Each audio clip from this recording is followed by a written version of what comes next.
नमस्कार दोस्तों, मैं अनिल चौधरी एक बार फिर आप सभी का स्वागत करता हूं आपके अपने YouTube चैनल एजुकेशन गुरुजी राजस्थान में।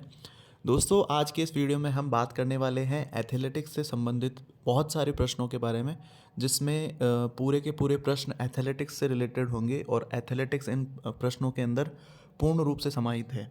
तो बात करते हैं पहले प्रश्न की। सबसे पहला प्रश्न है, प्रथम विश्व कप एथलेटिक्स चैंपियनशिप कहाँ आयोजित की गई?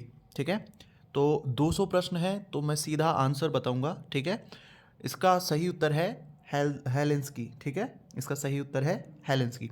अगला प्रश्न है, एथलेटिक्स स्पर्धाओं के लिए किस ओलंपिक में सिंथेटिक ट्रैक का प्रयोग किया गया? ठीक है, यानी किस ओलंपिक में सिंथेटिक ट्रैक बनाया गया एथलेटिक्स स्पर्धाओं के लिए? तो ये है 1968 मैक्सिको के अंदर जो ओलंपिक हुआ था, उसके अंदर सिंथेटिक ट्रैक उपयोग में लिया गया था। अगला प्रश्न है, पद्मश्री पुरस्कार से सम्मानित होने वाले प्रथम एथलीट कौन हैं? ठीक है, जिनको पद्मश्री पहली बार मिला था वो कौन है? वो है हमारे मिल्खा सिंह जी। ठीक है, अगला प्रश्न देखते हैं। अगला प्रश्न है, निम्न में से किस एथलीट ने ओलंपिक खेलों की फाइनल में चौथा स्थान प्राप्त किया था? ठीक है, ओलंपिक खेलों की फाइनल में चौथा स्थान किसने प्राप्त किया था? तो दोनों ने ही किया था, पीटी ऊषा जी ने भी किया था और मिल्खा सिंह जी ने भी किया था। तो इसका सही उत्तर होगा ए व बी दोनों। ठीक है, अगला प्रश्न है, फॉसबरी फ्लॉप शब्द किस स्पर्धा से जुड़ा हुआ है? ये ऊंची कूद से जुड़ा हुआ है। अगला प्रश्न है, रिले दौड़ में एक्सचेंज जोन की दूरी क्या है? रिले दौड़ होती है, उसमें एक्सचेंज जो करना होता है, ठीक है, उसकी दूरी कितनी होती है? उसकी दूरी होती है 30 मीटर। ठीक है, सी ऑप्शन। अगला प्रश्न है, एथलेटिक ट्रैक में आदर्श लेन की चौड़ाई होती है 1.22 मीटर। अगला प्रश्न देखते हैं, 8वां प्रश्न, हेप्टेथलन में कितनी स्पर्धाएं होती है? ठीक है, तो इसमें होती है 7 स्पर्धाएं। अगला प्रश्न है, एशियन गेम्स में स्वर्ण पदक जीतने वाली प्रथम भारतीय महिला खिलाड़ी कौन है? यह है कमलजीत संधू। अगला प्रश्न है, कौन से एथलीट की जीवनी का नाम इनसाइड ट्रैक है? ठीक है, किस एथलीट की जीवनी का नाम इनसाइड ट्रैक है? तो वो है कार्ल लुइस। अगला प्रश्न है, प्रथम विश्व ट्रैक एंड फील्ड चैंपियनशिप किस वर्ष आयोजित की गई? तो वो की गई थी आपके 1983 के अंदर। ठीक है, अगला प्रश्न है, भारतीय अमेच्योर एथलेटिक्स फेडरेशन का गठन कब हुआ? 12वां प्रश्न है 1946 के अंदर। ठीक है, अगला प्रश्न देखते हैं। 13वां प्रश्न है, 200 मीटर की दौड़ में धावक को स्ट्रैगर दिया जाता है। 200 मीटर की दौड़ में धावक को हाफ स्ट्रैगर दिया जाता है। अगला प्रश्न है, पुरुष वर्ग के लिए डिस्कस का वजन कितना होता है? पुरुष वर्ग के लिए जो डिस्कस होती है उसका वजन होता है 2 किलोग्राम। अगला प्रश्न देखते हैं, 15वां प्रश्न देखते हैं। 15वां प्रश्न है, 400 मीटर महिला बाधा दौड़ में बाधाओं की ऊंचाई क्या होती है? 400 मीटर की जो महिला बाधा दौड़ होती है उसमें बाधाओं की ऊंचाई कितनी होती है वो पूछ रहे हैं। वो होती है 76.2 सेमी। अगला प्रश्न है, ट्रैक स्पर्धा के पूर्ण होने के पश्चात रिजल्ट कार्ड पर हस्ताक्षर कौन करता है? ट्रैक स्पर्धा पूर्ण होने के बाद में जो रिजल्ट आता है उस पर कौन वो करता है हस्ताक्षर? तो रेफरी हस्ताक्षर करता है, ध्यान रखना। अगला प्रश्न देखते हैं। अगला प्रश्न है 17वां, पुरुषों के लिए 110 मीटर बाधा दौड़ में बाधाओं की ऊंचाई होती है। पुरुषों की जो दौड़ होती है बाधा दौड़ 110 मीटर वाली, उसके अंदर बाधाओं की ऊंचाई कितनी होती है? वो होती है 1.067। ठीक है, अगला प्रश्न है, डिस्कस थ्रो का लैंडिंग क्षेत्र कितना होता है? डिस्कस थ्रो होती है उसका लैंडिंग क्षेत्र होता है 34.92 डिग्री।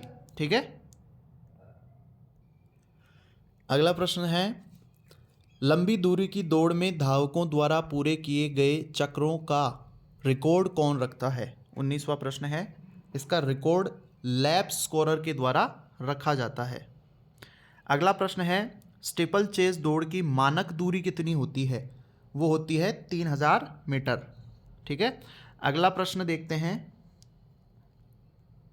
अगला प्रश्न है 21वां। पोल वॉल्ट का बादशाह किसे कहते हैं? पोल वॉल्ट का बादशाह कहते हैं सर्गेई बुबका को। अगला प्रश्न है, निम्न में से कौन सा इवेंट डिकैथलॉन में सम्मिलित नहीं है? ठीक है, इनमें से कौन सा डिकैथलॉन में सम्मिलित नहीं है पूछ रहे हैं, तो इसमें 800 मीटर दौड़ नहीं है। अगला प्रश्न है, हॉप स्टेप व जंप स्पर्धा को अन्य किस नाम से जाना जाता है? इसको त्रिकूद के नाम से भी जाना जाता है। अगला प्रश्न है, निम्न में से कौन सा अधिकारी प्रतियोगिता से पूर्व ट्रैक, रनवे तथा सर्किल की जांच करता है? तो इसमें है आपके तकनीकी प्रबंधक। ठीक है, अगला प्रश्न है, महिला वर्ग के लिए डिस्कस का वजन कितना होता है? तो महिला वर्ग के लिए होता है 1 किलोग्राम, जबकि 2 किलोग्राम होता है पुरुष वर्ग के लिए। अगला प्रश्न देखते हैं। अगला प्रश्न है 26वां। डिस्कस थ्रो सर्कल का व्यास कितना होता है? जो डिस्कस थ्रो होती है उसके सर्कल का व्यास कितना होता है, ये पूछ रहे हैं। ठीक है, तो इसका सही उत्तर है 2.50 मीटर। ठीक है, 2.50 मीटर यानी सी ऑप्शन। अगला प्रश्न है, पुरुषों के लिए डिस्कस का व्यास कितना होता है? पुरुषों के लिए डिस्कस का व्यास होता है 219 से लेके 221 मिलीमीटर तक। अगला प्रश्न है, महिला वर्ग के लिए डिस्कस का व्यास कितना होता है? तो महिलाओं के लिए होता है 180 से 182 मिलीमीटर। अगला प्रश्न देखते हैं। 29वां प्रश्न है, हैमर थ्रो के सर्कल का व्यास कितना होता है? हैमर थ्रो होता है उसके सर्किल का व्यास कितना होता है? 2.135 मीटर यानी 2.135 metre.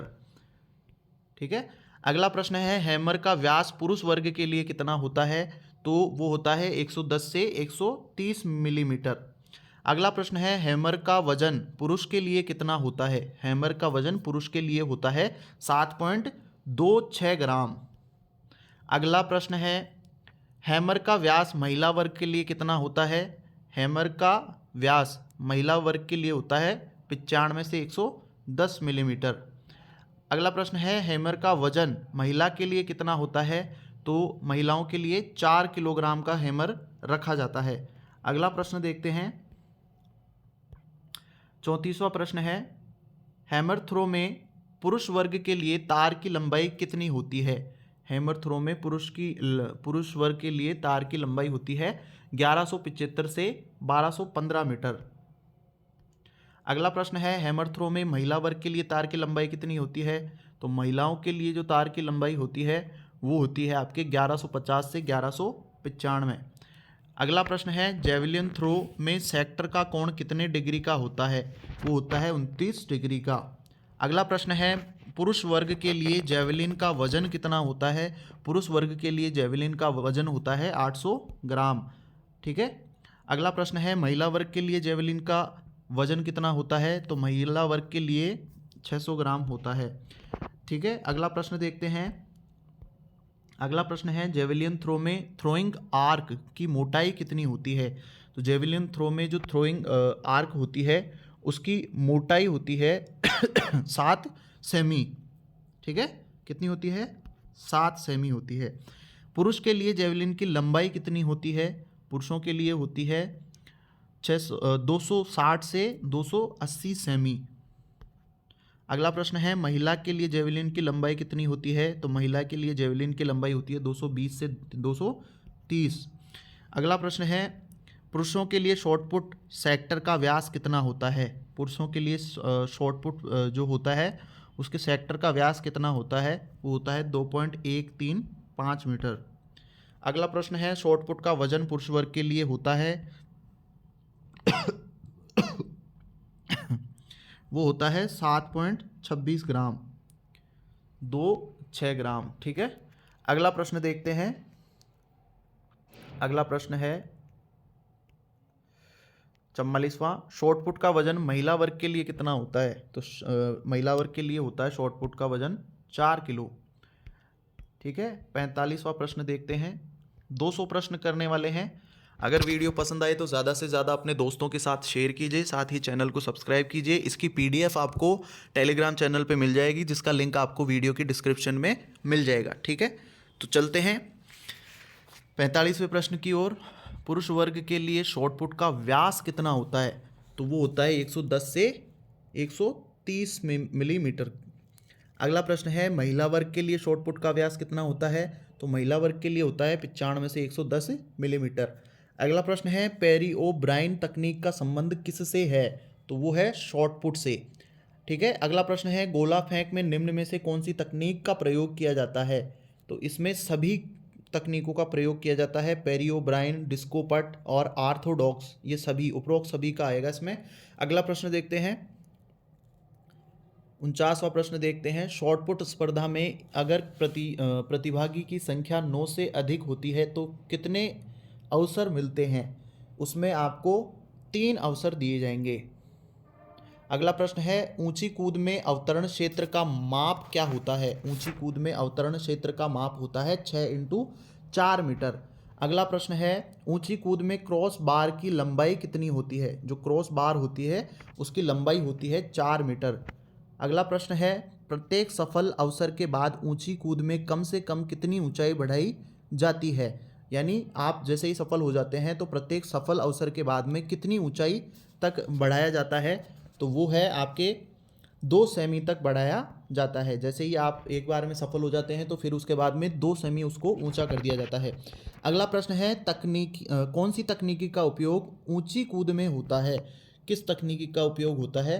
Western roll, scissor style, Fosbury flop या उपरोक्त सभी? तो इसका सही उत्तर है उपरोक्त सभी।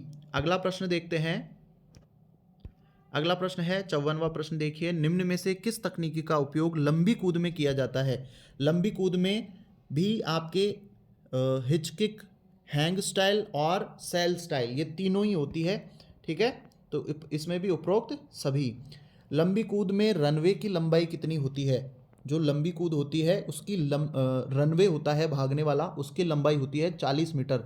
अगला प्रश्न है लंबी कूद में रनवे की चौड़ाई कितनी होती है? तो लंबी कूद में रनवे की चौड़ाई होती है 1.22 मीटर। अगला प्रश्न है लंबी कूद में अवतरण क्षेत्र की चौड़ाई कितनी होती है? अवतरण क्षेत्र जहां आप कूद रहे हो, जंप कर रहे हो, वहां की बात है, उसकी चौड़ाई होती है 2.75 से 3 मीटर। अगला प्रश्न है लंबी कूद में टेक ऑफ बोर्ड की चौड़ाई कितनी होती है? जो टेक ऑफ बोर्ड होता है उसकी चौड़ाई कितनी होती है वो पूछ रहे हैं। उसकी चौड़ाई होती है 20 सेमी। ठीक है, अगला प्रश्न देखते हैं। अगला प्रश्न है 59वां। लंबी कूद में प्लास्टिक इंडिकेटर बोर्ड का झुकाव कोण होता है? जो प्लास्टिक इंडिकेटर बोर्ड होता है उसका झुकाव कोण कितना होता है ये पूछ रहे हैं। तो उसका झुकाव कोण होता है 45 डिग्री। 45 डिग्री तक वो झुका होता है। अगला प्रश्न देखते हैं 60वां प्रश्न देखते हैं। 60वां प्रश्न है त्रिकूद में पुरुषों के लिए अवतरण क्षेत्र से टेक ऑफ बोर्ड की दूरी कितनी होती है? तो अवतरण क्षेत्र से टेक ऑफ बोर्ड की दूरी होती है 13 मीटर। अगला प्रश्न है त्रिकूद में महिलाओं के लिए अवतरण क्षेत्र से टेक ऑफ बोर्ड की दूरी कितनी होती है? तो महिलाओं के लिए होती है 11 मीटर। अगला प्रश्न है बॉस कूद में क्रॉस बार को अगले राउंड में कितना बढ़ाया जा सकता है? अगले राउंड में उसको 5 सेमी तक बढ़ाया जा सकता है। अगला प्रश्न देखते हैं 63वां प्रश्न है पोल वॉल्ट में क्रॉस बार की लंबाई कितनी होती है? तो पोल वॉल्ट के अंदर क्रॉस बार की लंबाई होती है 4.50 मीटर। अगला प्रश्न है दौड़ में समय देखने के लिए जिस उपकरण का प्रयोग किया जाता है उसमें सेकंड का कितने हिस्सा तक का समय मापा जाता है? तो उसमें आपके सेकंड का 1/100वां भाग मापा जाता है। 1/100वां भाग। टाइम कीपर दौड़ के समय को प्रारंभ करने के लिए किस स्थिति को देखता है? तो वो देखता है आपकी बंदूक की आवाज़ को और बंदूक के धुएं को वो देखता है। जी नहीं, धुएं को नहीं देखता है, बंदूक की आग को देखता है, जो कि बंदूक की आवाज़ और आग को। ठीक है, बी व सी दोनों, बी व सी आएगा, सॉरी ए नहीं आएगा इसमें, आवाज़ नहीं आएगा, धुएं व आग को देखता है। ठीक है, ये दोनों आएंगे बी व सी।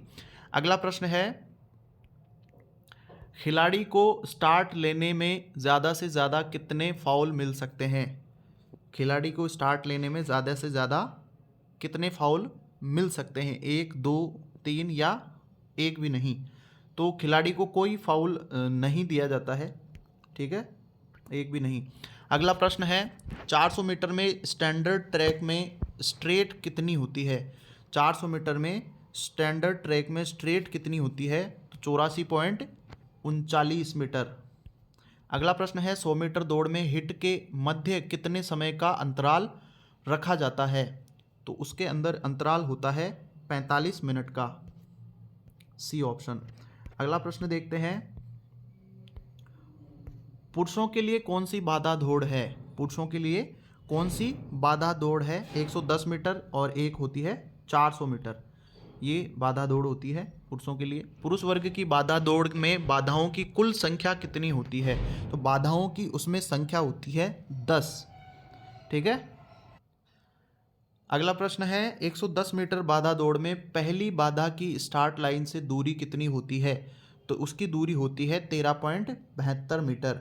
अगला प्रश्न है, 110 मीटर बाधा दौड़ में अंतिम बाधा की फिनिश लाइन से कितनी दूरी होती है? अंतिम बाधा की फिनिश लाइन से कितनी दूरी होती है? वो होती है 14.2 मीटर, 02 मीटर। अगला प्रश्न है, अगला प्रश्न देखते हैं। अगला प्रश्न है, 110 मीटर बाधा दौड़ में बाधाओं की आपस में कितनी दूरी होती है? 110 बाधा दौड़ में बाधाओं की आपस में कितनी दूरी होती है? वो होती है 9.14 मीटर। अगला प्रश्न है, 400 मीटर पुरुष बाधा दौड़ के लिए बाधा की ऊंचाई कितनी होती है? तो वो होती है आपके 91.4 सेमी। अगला प्रश्न है, 400 मीटर बाधा दौड़ में पहली बाधा की दूरी कितनी होती है? वो होती है 45 मीटर। अगला प्रश्न है, 400 मीटर पुरुष बाधा दौड़ में बाधाओं में आपस में दूरी कितनी होती है? 35 मीटर। अगला प्रश्न देखते हैं, 77 वाला प्रश्न है, 100 मीटर बाधा दौड़ महिला वर्ग में बाधाओं की ऊंचाई कितनी होती है? तो 100 मीटर बाधा दौड़ में महिलाओं वर्ग की बाधाओं की ऊंचाई होती है 84 सेमी। अगला प्रश्न है, 100 मीटर बाधा दौड़ में बाधाओं के मध्य दूरी कितनी होती है? तो ये होती है 8.50 मीटर। अगला प्रश्न है, बाधा दौड़ में बाधाओं की चौड़ाई कितनी होती है? 1.18 से 1.20 मीटर। अगला प्रश्न है, स्टीपल चेज दौड़ में कितनी जल बाधाओं को पार करना होता है? तो 7 जल बाधाएं होती है उसमें। अगला प्रश्न देखते हैं, 81 है, स्टीपल चेज दौड़ में कुल कितनी बाधाओं को पार करना होता है? तो वो है 35 बाधाएं, ठीक है, 35 बाधाओं को पार करना होता है स्टीपल चेज दौड़ में। अगला प्रश्न है, स्टीपल चेज में बाधाओं की चौड़ाई कितनी होती है? बाधाओं की चौड़ाई होती है 3.94 मीटर। अगला प्रश्न है, स्टीपल चेज दौड़ में पुरुष बाधा की ऊंचाई कितनी होती है? ऊंचाई होती है 91.4 सेमी। अगला प्रश्न है, स्टीपल चेज में महिला बाधा की ऊंचाई कितनी होती है? वो होती है 76.2 सेमी, ठीक है। अगला प्रश्न है, स्टीपल चेज दौड़ में जल कूद का क्रम कौन सा होता है? तो जल में कूदने का क्रम होता है चौथा, ठीक है। और अगला प्रश्न देखते हैं, अगला प्रश्न क्या है, 86वां, 100 मीटर स्प्रिंट दौड़ में प्रारंभ लेने की कौन सी तकनीक होती है? ठीक है, इसमें बुलेट स्टार्ट है, मीडियम स्टार्ट है, एलोंगेटेड स्टार्ट, ये तीनों हैं, ठीक है, यानी उपरोक्त सभी आएगा इसमें, ठीक है, ये तीनों ही हैं। अगला प्रश्न देखते हैं, 87 में है। अगला प्रश्न देखते हैं 87 में, एंकर रनर होता है, एंकर रनर होता है, तो एंकर रनर में होता है आपके रिले दौड़ का अंतिम धावक, ठीक है। अगला प्रश्न है, मैराथन दौड़ की दूरी कितनी होती है? 26 मील 385 गज, ठीक है, 26 मील 385 गज। अगला प्रश्न है, भारत में राष्ट्रीय संगठन कौन सा है जो ट्रैक एवं फील्ड प्रतियोगिता को नियंत्रित करता है? तो वो है AFI। अगला प्रश्न है, ऊंची कूद में फॉसबरी फ्लॉप तकनीक को प्रचलित किया, किसने प्रचलित किया है? वो किया है डिक फॉसबरी ने। अगला प्रश्न है, अगला प्रश्न देखते हैं, एथलीट शब्द की उत्पत्ति कहाँ हुई? एथलीट जो शब्द है उसकी उत्पत्ति कहाँ हुई? वो हुई रोम के अंदर। अगला प्रश्न है, निम्न में से कौन से एथलीट ने ओलंपिक खेलों के ट्रैक एंड फील्ड स्पर्धा में फाइनल के लिए क्वालिफाई किया था? तो इसका जो सही उत्तर है वो है उपरोक्त सभी। इन सभी ने क्या किया है? इन सभी ने क्वालिफाई किया है फाइनल के लिए। अगला प्रश्न है, एथलेटिक्स ट्रैक में स्टैगर निकालने का सूत्र क्या है? स्टैगर निकालने का सूत्र है सी ऑप्शन, ठीक है, सी वाला। अगला प्रश्न है, ट्रैक की कौन सी स्पर्धा में स्टैगर का प्रयोग नहीं होता है? तो वो होता है आपके 100 मीटर दौड़ में। अगला प्रश्न है, एथलेटिक्स ट्रैक में दौड़ की दिशा कौन सी होती है? एथलेटिक्स दौड़ में ट्रैक की दिशा होती है आपके घड़ी की विपरीत दिशा, एंटी क्लॉक, ठीक है। अगला प्रश्न है, अगला प्रश्न देखते हैं 96, लंबी कूद में टेक ऑफ बोर्ड की लंबाई कितनी होती है? लंबी कूद में टेक ऑफ बोर्ड की लंबाई होती है 1.22 मीटर। अगला प्रश्न है, निम्न में से त्रिकूद की तकनीक नहीं है? त्रिकूद की तकनीक नहीं है, स्टीप है, प्लेट है, मिक्स्ड है, यानी स्ट्रेडल रोल नहीं है, ठीक है। अगला प्रश्न है, खेलों की रानी किसे कहा जाता है? तो खेलों की रानी आपके एथलेटिक्स को कहा जाता है। अगला प्रश्न है, एथलेटिक्स ट्रैक में लाइन की मोटाई कितनी होती है? लाइन की मोटाई होती है 5 सेमी। अगला प्रश्न है, 2000 मीटर स्टीपल चेज में जल बाधा कूद कितनी होती है? जल बाधा कूद होती है 2000 मीटर में, 2000 मीटर में होती है शायद 6 होती है जी, नहीं, 5 बाधाएं होती है, ठीक है, 5 बाधाएं होती है, 6 नहीं होती, ठीक है। तो ये 100 प्रश्न हो गए हैं आज। अगले 100 प्रश्न इसी के 200 प्रश्न करवाएंगे, तो इसका जो अगले 100 प्रश्न आएंगे एथलेटिक्स के, वो अगले वीडियो में देखते हैं, ठीक है दोस्तों। आज के लिए इतना काफ़ी है। अगर आपको वीडियो पसंद आए तो ज़्यादा से ज़्यादा शेयर कीजिए। इसका PDF आपको, इस वीडियो का PDF आपको प्रश्नों के साथ और उत्तरों के साथ आपको टेलीग्राम पे प्रोवाइड कर दिया जाएगा, ठीक है। तो चैनल को सब्सक्राइब करें, टेलीग्राम से ज्वाइन हो जाइए, ठीक है। धन्यवाद।